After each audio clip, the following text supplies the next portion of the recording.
Olá pessoal, tudo bem? Professor Marcos, vamos dar continuidade ao nosso curso. Bom, lembrando que nós estamos no curso de Gestão para Auxiliar, tá? Administrativo. Eu sou o professor Marcos do projeto Sequal Alagoas e dizer que é uma satisfação imensa ser seu professor. Hoje nós estamos completando a 8ª aula, tá bom? Então quem perdeu as aulas anteriores, por favor, vá no Instagram, dá uma olhadinha que você vai achar todas as aulas lá, tá bom, pessoal? Então, dando continuidade, essa aula vai ter uma duração de 15 minutos, de 14, no máximo 15, porque o Instagram tem um tempo limitado para cada aula. Então, dando continuidade aqui, nós estamos na folha 23, ela tem 65 folhas. Se você quiser a apostila, manda para mim, pede, tá? No telefone. O telefone, deixa o professor pegar aqui, é o 9110, né? 99110 0097, tá bom, pessoal?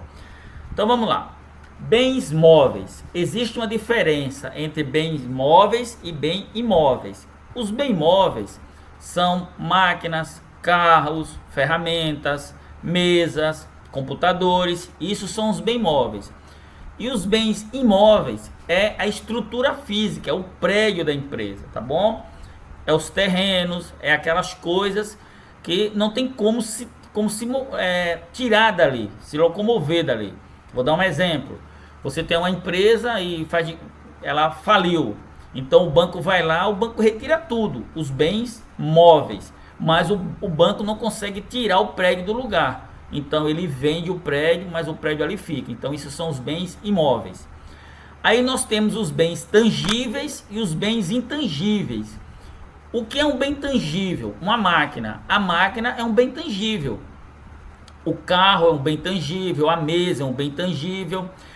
E o que são bens intangíveis? As marcas, por exemplo, a marca Coca-Cola, ela vale muito dinheiro. Será que você tem ideia?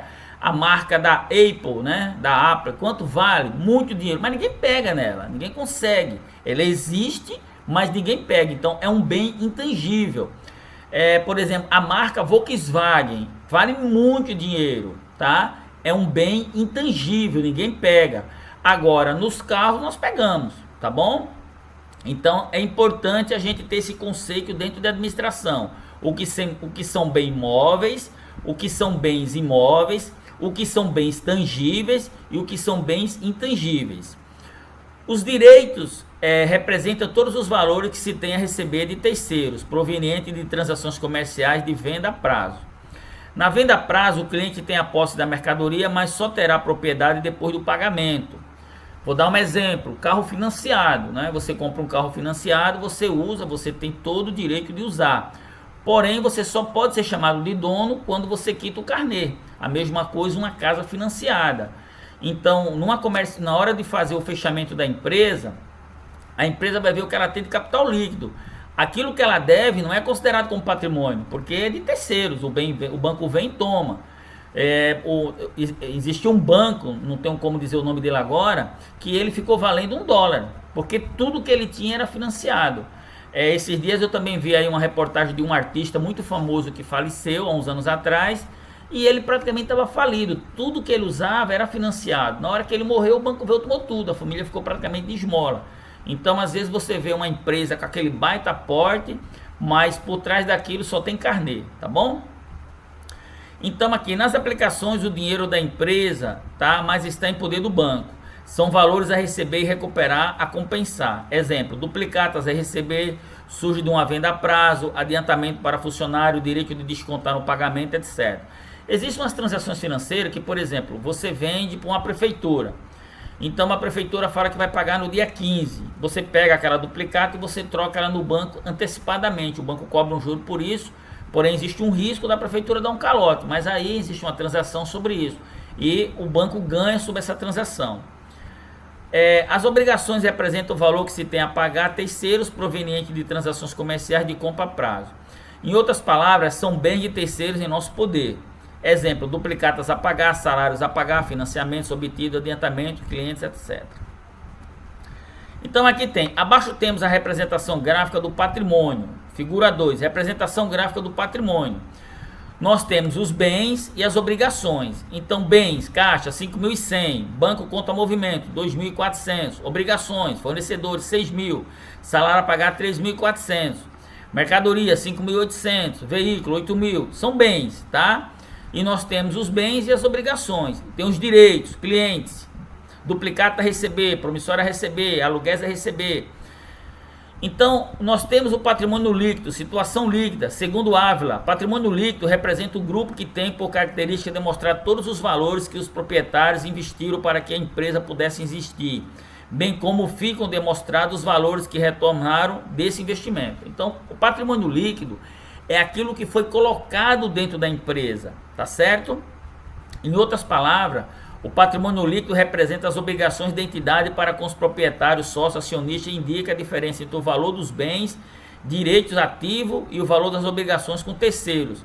Então é assim, pessoal, para tentar explicar isso de uma forma melhor. Você tem os ativos, tá? E você tem os passivos.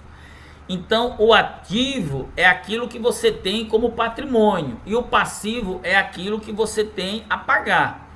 Então faz de conta que a empresa ela tem um ativo de 100 mil reais, mas ela tem um passivo de 1 milhão. E agora, quem vai comprar uma empresa dessa? Ela tem 100 mil, mas ela deve 1 milhão. Se caso acontecer alguma coisa com essa empresa, ferrou, tá? Então ponha na sua cabeça isso, ativo e passivo, tá? Então vamos fazer de conta que você é uma empresa. Então você ganha 3 mil reais por mês. Isso é o seu ativo, 3 mil reais. Então, quando você vai abrir um crediário numa loja, ela fala, qual é o seu salário? 3 mil, é o seu ativo. Mas, na sua cabeça, você tem o seu passivo. Você ganha 3 mil, mas só de cartão de crédito você deve 3.200. A loja que vai te vender, ela não sabe disso. Você vai ter mais uma conta a pagar, certo? Então, faz de conta que você tem mais 500 reais dessa loja. Então, se você tem 3.200 mais 500, vai dar 3.800. Você só ganha 3, você tem o quê? Um saldo negativo de quanto? De 800 reais. Você está falido. É assim que funciona, ativo e passivo, tá bom? Em outras palavras, o patrimônio líquido representa as obrigações da entidade para com os proprietários, sócios, acionistas, indica a diferença entre o valor dos bens, direitos, ativos e o valor das obrigações com terceiro denominado de passivo exigível. Então tá aqui, patrimônio líquido é o ativo menos o passivo. Então a empresa tem 10 mil reais de ativo, mas ela tem 12 mil de passivo. Então ela tem um negativo de 2 mil. É uma empresa falida, tá ok? A não ser que ela tenha capital circulante. Nem sempre quando a empresa está devendo, ela está falida, porque ela tem capital circulante, o dinheiro está circulando, tá? Isso é uma coisa que a gente vai estudar em contabilidade, eu não vou entrar nem nesse mérito para não confundir muito a cabeça de vocês. Ou de maneira similar temos patrimônio líquido de bem, mais direitos, menos obrigações, tá certo? Então, importante, se o ativo for maior que o passivo, temos uma situação líquida positiva. Se o ativo for igual ao passivo, temos uma situação líquida nula. E se o ativo for menor que o passivo, temos uma situação líquida negativa. Então, aquilo que eu disse, se a empresa tem 3 mil e ela deve 3.200, o patrimônio líquido dela é negativo, tá bom? Se está empatado, chama-se patrimônio líquido nulo. Isso o juiz pede, tá? O juiz, quando ele levanta um auditor fiscal para dar uma analisada, quando você pede concordata de uma empresa, ou quando você vai fazer qualquer transação, ou até mesmo, vou dar um exemplo, a Petrobras. Quando você vai prestar serviço para a Petrobras, na hora de você fazer o cadastro, a Petrobras pede toda essa documentação, ela quer ver a situação financeira da empresa. Tá? Isso é legal. Eu não vou querer negociar com uma empresa que está falida. Então ela faz toda essa consultoria, certidão negativa de tudo que é tipo para saber. Porém, existe duas coisas importantes. Existe a pessoa física e a pessoa jurídica. Pode ser que a empresa jurídica esteja falida, mas a pessoa física, o CPF da pessoa esteja ativo. Ele tem dinheiro para caramba, tá bom? Noções, então aqui, noções de produção e custo. A teoria da produção e a teoria dos custos constitui a chamada teoria da oferta da firma individual. Esses temas foram inicialmente tratados pela teoria econômica e, com o decorrer do tempo, foram incorporados nas áreas de contabilidade, engenharia e administração.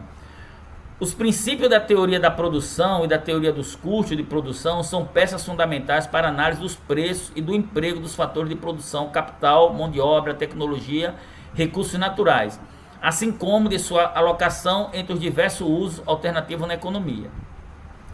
Então funciona assim, pessoal. quando eu vou fazer a gestão de custos, eu preciso colocar tudo na ponta do lápis para saber quanto que eu vou cobrar desse serviço.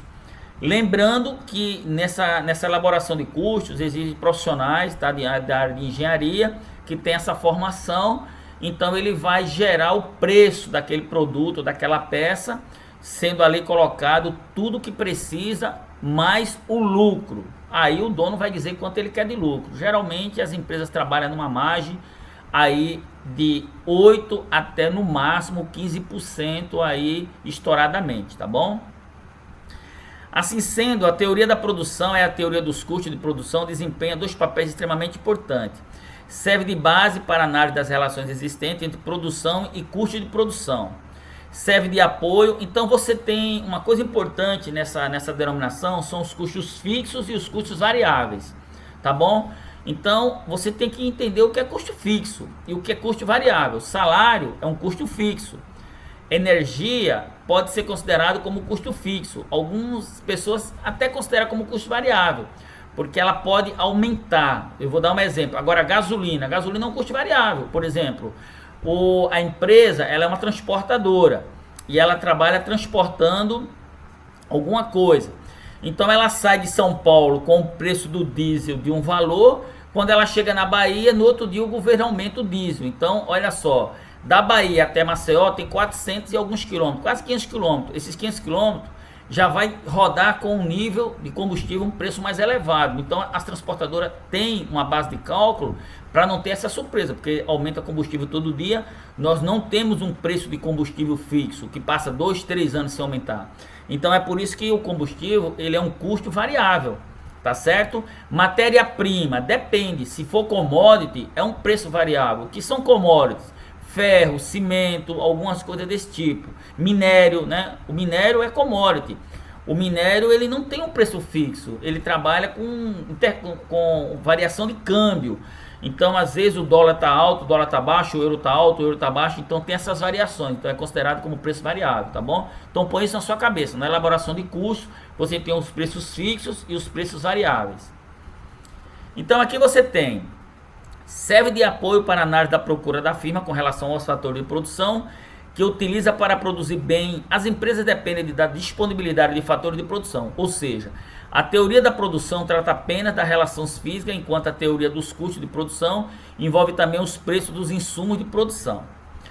Produção é o processo de transformação dos fatores adquiridos pela empresa em produtos para a venda no mercado, ou seja, serviço, transporte, atividade financeira, comércio, entre outras atividades. Então você tem a produção, ela pode ser considerada uma produção de transformação, tá certo? Ou uma produção de produtos variados, tá ok? Então o que é uma produção de transformação? Eu pego matéria-prima e transformo em outro produto. Eu vou dar um exemplo: uma indústria química, ela é uma indústria de transformação. Você não consegue transformar aquilo num produto, você transforma em outros produtos. E você tem aquela indústria de produção seriada, que pega um produto e transforma em um outro produto, tá certo? Então você tem as produções seriadas e você tem as produções de transformações, tá bom? Função de produção é a relação que mostra a quantidade física obtida do produto a partir da quantidade física utilizada dos fatores de produção em determinado período de tempo. Então é possível representar a função de produção da seguinte maneira. Então aqui tem uma fórmula, tá, pessoal? Eu fiz muito isso aqui na faculdade, mas fica meio difícil para estar explicando isso. Então o professor vai dar uma dica. Pegue isso aqui na apostila e vai para o YouTube. Lá no YouTube você vai ter mais tempo de entender, porque senão vai ficar muito enrolado eu falar isso aqui, tá, num vídeo no Instagram. Lá no YouTube o cara vai montar uma lousa, vai mostrar direitinho, não é um cálculo difícil, tá? Onde ele tem aqui, ó, as representatividades, que nem, por exemplo, aqui representa a quantidade produzida do bem ou serviço em determinado período de tempo. Existe uma coisa chamada lead time, aí a gente tem que calcular o lead time de entrada são 3 processos: entrada, técnicas e saídas. Aí o lead time da entrada até o lead time da saída, esse lead time é total ou parcial, tá certo? Aí nós temos a produção puxada, nós temos a produção empurrada. Como não é hora de produção industrial, o professor não vai entrar nesse mérito. Mas o bom é que você vai lá para o YouTube e consegue ver isso. Pessoal, a hora passa muito rápido, né? Então chegamos já aqui no final do nosso curso hoje. Nós vamos encerrar com a aula de número 8. Eu vou até marcar essa aula aqui. Nós estamos na folha 26 da apostila. Para amanhã o professor dar continuidade, tá bom? Então eu quero dizer que foi uma satisfação imensa ser seu professor. Muito obrigado por confiar no meu trabalho. Um beijão no coração. Uma boa noite. São exatamente agora 20 horas e 53 minutos. O professor vai esticar um pouquinho mais agora, vai até quase meia-noite, 1 hora da manhã, tá bom? E fica com Deus e até amanhã, pessoal. Tchau.